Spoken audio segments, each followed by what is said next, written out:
Matagal nang sinasabi ni Alden Richards na ang babae na para sa kanya ay iisa lamang at ito ay walang iba kung hindi si Maine Mendoza. Marami din kasi ang kumakalat na bali-balita na umano'y nagpakasal daw si Alden Richards kay Kathryn Bernardo.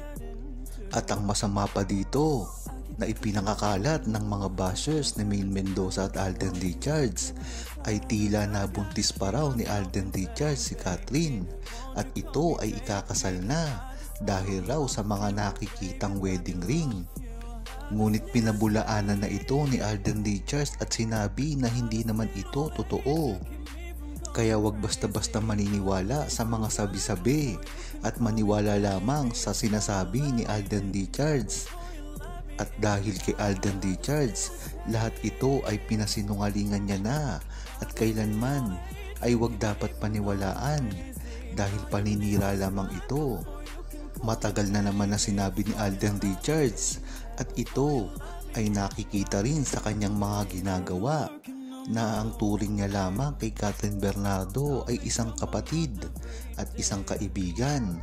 Nakita na natin ito dati pa lang sa Hong Kong na wala naman talagang pakialam si Alden Richards sa mga ikinikilos ni Kathryn Bernardo dahil sila doon ay parang magkakapatid kasama si Joros, Jeffrey Tam at iba pang mga barkada ni Kathryn Bernardo. Kaya kung tutuusin ay hindi naman talaga malaking issue ito sa mga Aldab Nation dahil alam ng Aldab Nation ang totoo kay Kathryn Bernardo at Alden Richards. Ngunit nililinaw ni Alden Richards sa mga bashers niya at publiko na hindi naman talaga fans ng Aldab Nation na baka maniwala na talagang kasal na sila at merong anak ni Kathryn Bernardo, kaya wag dapat itong paniwalaan. Talagang may forever nga si Maine Mendoza at Alden Richards, kaya hanggang ngayon ay lahat ng basher ay nakatutok pa rin sa kanila. Biruin mo, dati pa lamang ay napakarami na nilang bashers. Ngunit bakit hanggang ngayon ay hindi ito nawawala? Ang ibig sabihin lang nito ay tuloy-tuloy ang kanilang pagsikat.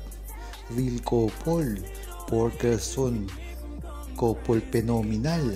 Kaya talagang hanggang ngayon ang basher ay tuloy-tuloy pa rin ang paninira sa kanila. Naiintindihan ito ng buong Aldab Nation dahil nga naman sa sinabi ko na ang mga kasabayan nila ay wala na ngayon, nabuwag na, wala na ang mga fandom na naglaho na. Hindi tulad ng Aldab Nation, talagang solid pa rin pagdating kay Maine Mendoza at Alden Richards. Nawala na ang mga Lisquid na fandom, nawala na rin ang mga Kimerald at saka Kimchi, wala na rin ang fandom ng Jadin. Makikita mo talaga dito na hindi pang matagalan ang fandom nila.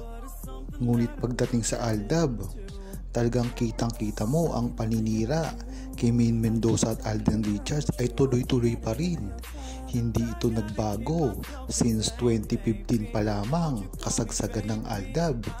Diyan mo makikita ang tunay at hindi matatawarang relasyon ni Alden Richards at Maine Mendoza.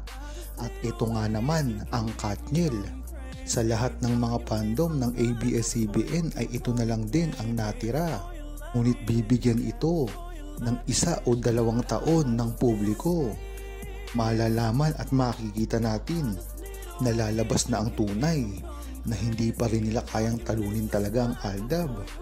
Pagdating ng 1 taon o 2 taon, makikita mo na tuloy-tuloy pa rin ang paninira sa Aldab. Diyan mo masusukat kung talagang gaano kalakas ang Aldab sa simula pa lamang.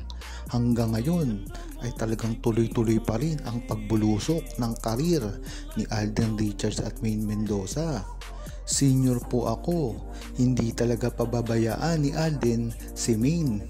Hindi kay Maine siya nangako, kundi kay Tatay Dab.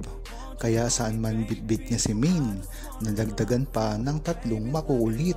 Talagang malalim ang pagsasamahan ni Maine Mendoza at Alden Richards dahil hindi lang ito sa kanilang dalawang sumpaan, ngunit malalim at personal ito Damay-damay nga kasi dito kahit sila Tatay Dab pa at Daddy Bay. Kung matatandaan nyo ay mismong si Daddy Bay ay nabuko ng buong Aldab Nation patungkol sa kanilang mga magagandang supling. Kaya talagang real na real ang pagsasama ni Maine Mendoza at Alden Richards at kahit kailanman hindi ito masisira dahil ang level dito ay hindi lang para kay Maine Mendoza at Alden Richards kundi pati mga mahal nila sa buhay at talagang napakalalim na ng kanilang samahan sa simula pa lamang dahil na rin ito sa kanyang pagpopromote sa kanyang trabaho. Ayon kay Marie Notorio, di ako pinatulog nito, although na-read ko na ito dati cause I'm a great follower of the one who posted this. Bakit this time? Bumigat ang dibdib ko dito dahil sa nangyayari kay M, especially dahil nga raw sa mga post ni Baby Cute. For me, may kinalaman din si Alden Richards dahil sa di niya pag-agree sa mga projects ni Maine. Ito nga ay mga sunod-sunod na pagpo-post sa publiko. Tila umano'y merong hidwaan raw si Maine Mendoza at Alden Richards. Pagpapatuloy pa, tumindi ang galit ng management ni M habang si Guy ay nag-i-enjoy sa status niya ngayon. Si Hidden Wife naman ay nagdurusa. Then, makikita pa niya kung paano ang trato ng single-single ng leading lady niya. Isip-isip din, masasaktan mo na ng sobra ang hidden wife mo. Ang tinutukoy nga dito ay ang leading lady ni Alden. Umano'y idinidinay niya raw si Maine Mendoza para na rin sa promotion ng kanyang proyekto. Ngunit sa tingin ko naman ay hindi niya ito sinasadya dahil sa mga nakaraang buong taon. Talaga naman nagde-deny hindi lamang si Alden Richards kundi pati na rin si Maine Mendoza. Isa na rin kasi ito na parte siguro na ayaw nila ng gulo at ayaw nilang mabash para na rin maingatan ang kanilang tunay na relasyon.